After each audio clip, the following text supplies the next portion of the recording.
Hello, this is a short video presentation on different number types that we will use this semester. By number types, all I'm talking about is the name of numbers. Right now, you know what a fraction is. Actually, we're not going to use that name, but it's an example. It's a type of number. So let's begin. There's many types of numbers, many different types. It's important in the study of mathematics that we understand what type of number we are working with. You need to be familiar with each type and state it. If I give you a number 2 or 4, you need to be able to tell me all the types that number is, just the names. So we're going to begin with the most basic, natural or counting. I prefer to call them counting, but either name is acceptable. When you were a little kid, you learned to count 1, 2, 3, and so on and so forth. You used your fingers. That's all counting numbers are. Now, if I ask you what is the set of counting numbers, think about your fingers. You're going to go 1, 2, 3, commas between them, and then dot, dot, dot. The dots mean it goes on forever. And then these curly brackets, not parentheses, but these braces, I guess they're called, says it's a set of numbers. It's a collection of numbers. These are the counting numbers.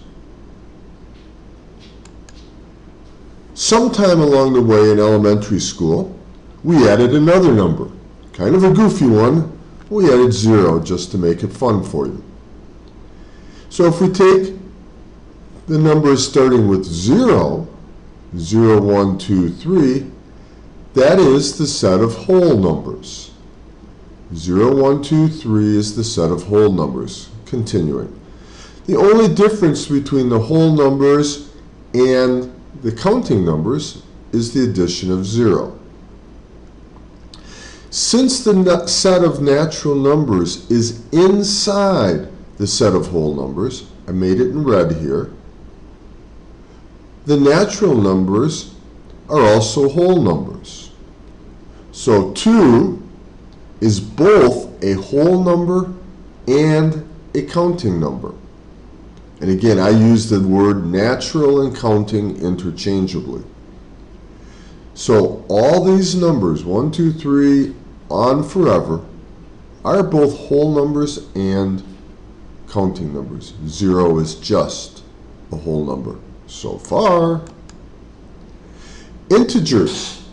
This is one you're going to need to know for your computer programming too, your computer programming class. You will talk about integers there. So anyway, sometime around middle school, we messed with you and we added negative numbers. The set of integers are the whole numbers and their opposites. The whole numbers, 0, 1, 2, on forever, and then their opposites. The opposite of 1 is negative 1, 2 is negative 2, 3 is negative 3. This set is the integers. We use dots on both sides to show that it goes on forever. If I ask you to show it, start with 0, 1, 2 to the right, negative 1, negative 2 to the left, and put your brackets with the dots. So now we see that 2 is not only a counting number, a whole number, it's also an integer.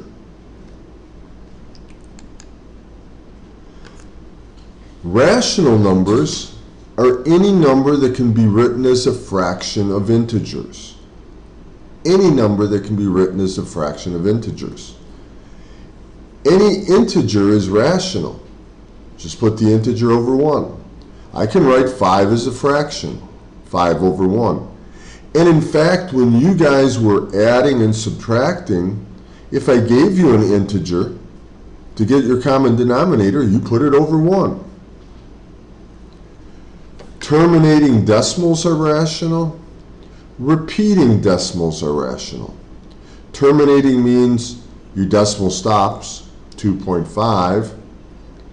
Repeating means it goes on forever, 2.333333 forever. 2 is a counting number, it's a whole number, it's an integer, and now we see it's also a rational number. All right, let's look at this for a second. Terminating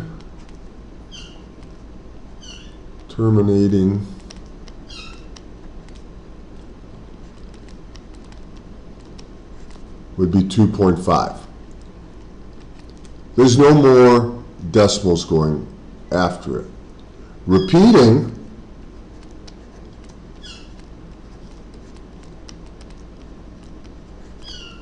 would be like 2.3333, but we don't write it like that. We write it as 2.3, and we put a bar over the part that repeats.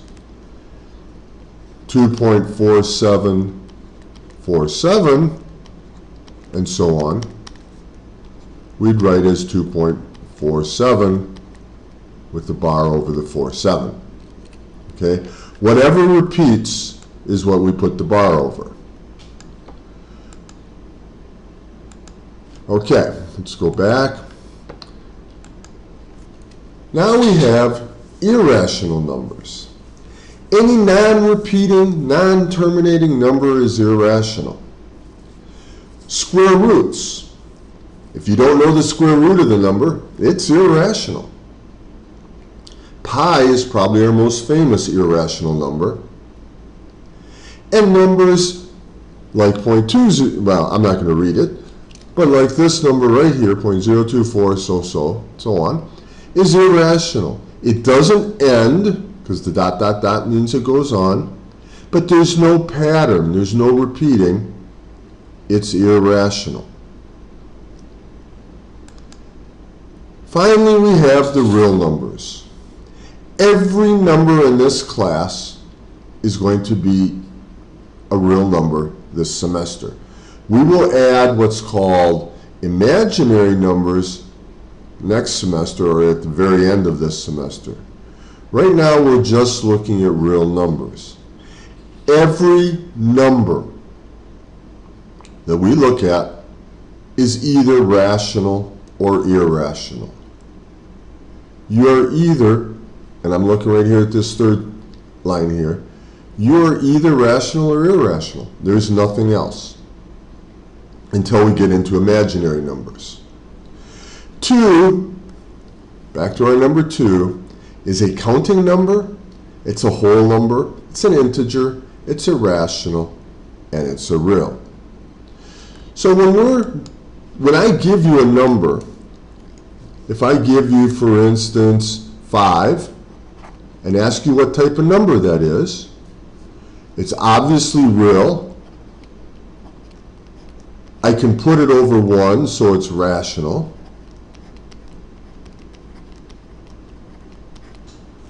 It's also a whole number. Oops. What I meant to say, it's also an integer. I'm going to try to go in order. Integer. It's a whole number, and it's a counting number. -2 is real. It's rational. I'm going to abbreviate it RAT. And an integer.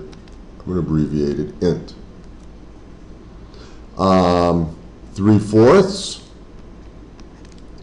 is real, and it's rational. Pi is real, and it's irrational.